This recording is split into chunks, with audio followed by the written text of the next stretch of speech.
Hello lovely people, thank you for watching this video. My name is Roel, I'm a health and nutrition coach and I post these videos regularly to motivate you to be as healthy as you can be, and we have a lot of power ourselves to change the way that we feel and the way that we function. And I just want to help people to explore what they can do to be the healthiest version of themselves. And today I would like to talk about a few things that you can do to avoid type 2 diabetes.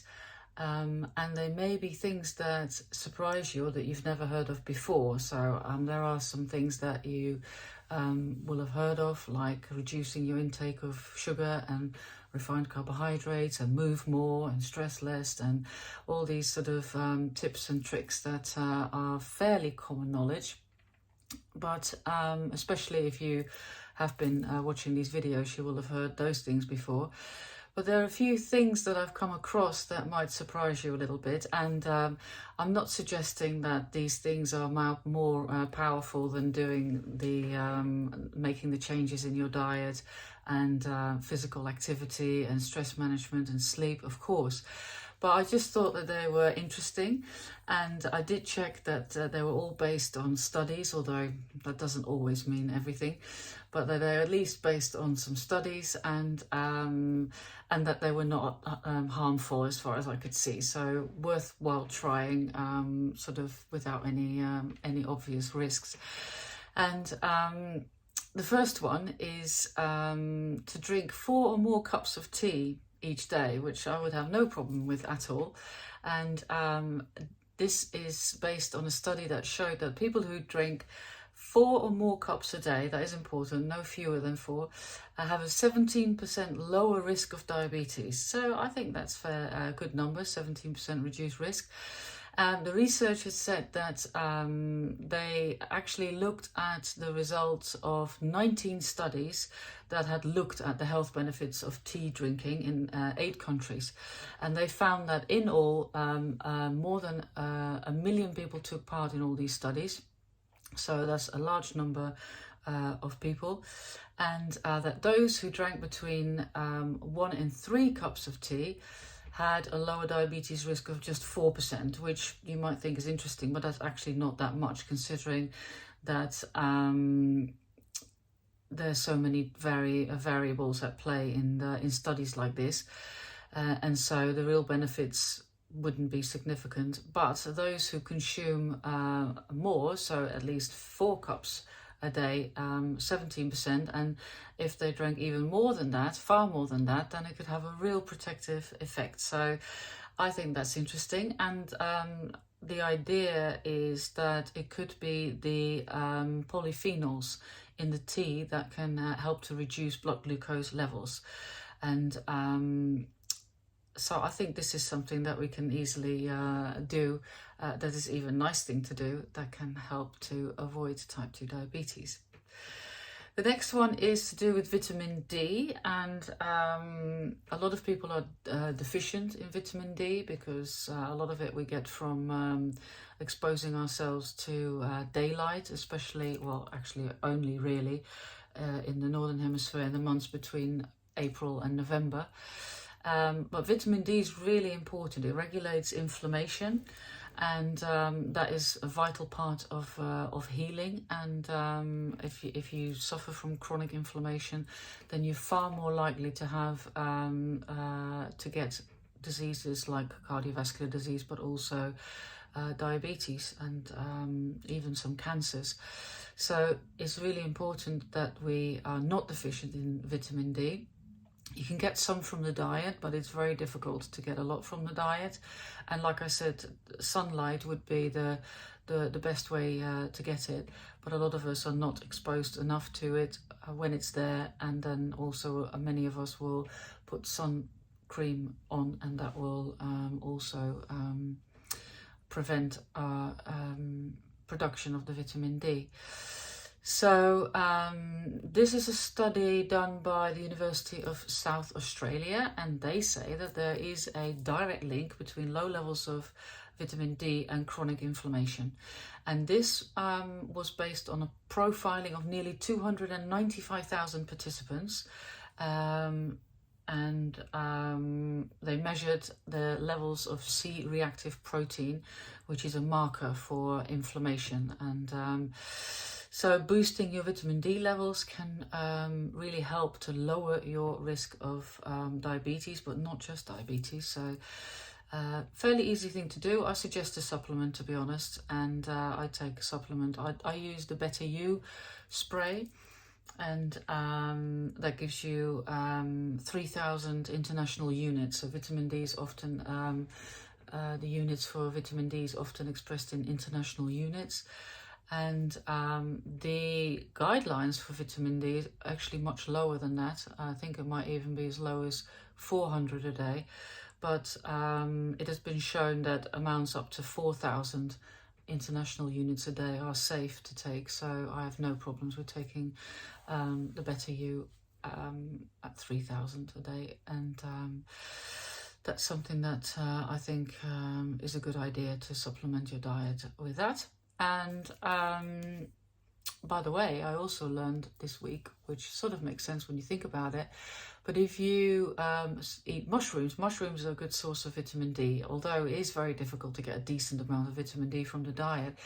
But if you expose the mushrooms to daylight, that they can actually produce vitamin D from it. And so if you put them out in daylight, then I actually don't know for how long. I have to look into that. That can increase the amount of vitamin D that you get from the mushrooms. Who knew? I've got three more. Now, let's go with the mushrooms. Now I'm talking about the mushrooms. So not only is it the vitamin D in mushrooms that's beneficial, what's also been shown that if you eat less than 100 grams, around 90 grams of mushrooms daily, which, to be fair, I don't know, I like mushrooms, but I don't have 90 grams daily. So this study was based on a daily consumption of 3 ounces, which I think is roughly 90 grams. That can populate the gut with more short-chain fatty acids, and these work as prebiotics. So what that means is they promote good bacteria, and particular a type of bacteria that that helps to prevent type 2 diabetes and also other metabolic disorders. So super interesting as well. And again, it's not harmful, and it's not particularly expensive, and I actually enjoy mushrooms, so that might be another thing you can try. But to be fair, having them every day might be a little bit much. Exercise in the afternoon, can't really find a really good reason for it. It has been shown, and it was a fairly good sized study. They used glucose levels of 2,400 diabetics, so that's not a small study, I would say, for up to 4 years. And it was discovered that afternoon exercise had the biggest impact on glucose levels, and that improvements were so good that many were able to stop medication that they were taking for diabetes.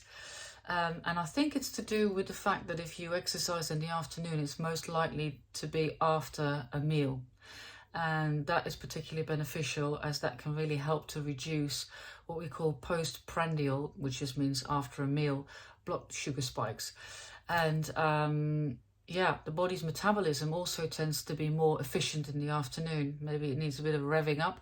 And so that's why that it might be why it's more beneficial to exercise later in the day, in the afternoon. And because when we exercise, the cells in your body will take up far more glucose than they do compared to you not exercising.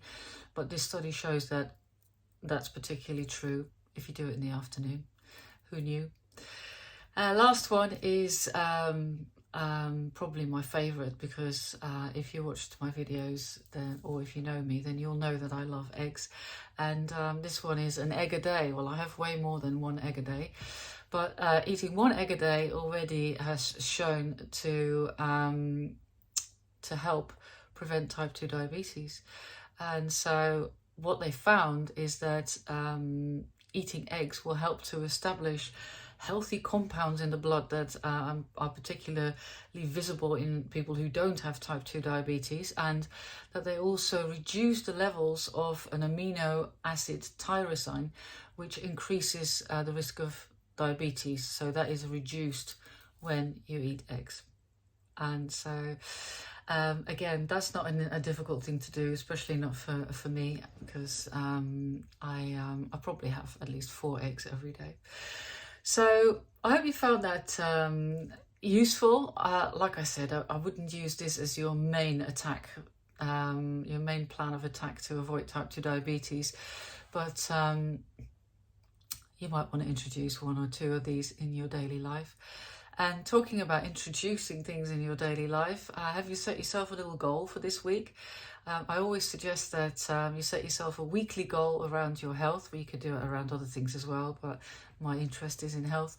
And make it easy, so you're going to create a bit of consistency, and review it next week. Ask yourself, how did I do? Pat yourself on the back if you did well. Don't beat yourself up if you didn't do well. Because if you feel bad, you're going to do worse, and if you feel good, you'll do better. So review it, and then ask yourself if you want to roll it over for another week, or maybe you want to do something else. But always have a little goal on the go, because that puts you in action mode, and when you're in action mode, you always do better, and it has a ripple effect on the rest of your behavior. So weekly goal setting doesn't take long. It literally takes less than 5 minutes. I do that Sunday evenings, just a little review of the week gone by, and then a little goal for the week coming up. And this way you're always on it, like a car bonnet. So let me know what you're up to, and if you need any help, feel free to reach out. And if you want a little bit more guidance, until the end of March, my 21-day Primal Reboot online program is on sale for the ridiculous price of £47. You'll get 21 days of daily information and tasks. You get access to a private portal where you can submit food diaries and track your progress, and you can find it on my website under services, but I'll put a link somewhere above or below this video as well. Thank you so much for watching, and let me know how you get on, and I hope you have a wonderful week, and I'm looking forward to seeing you in my next video, and lots of love. Bye.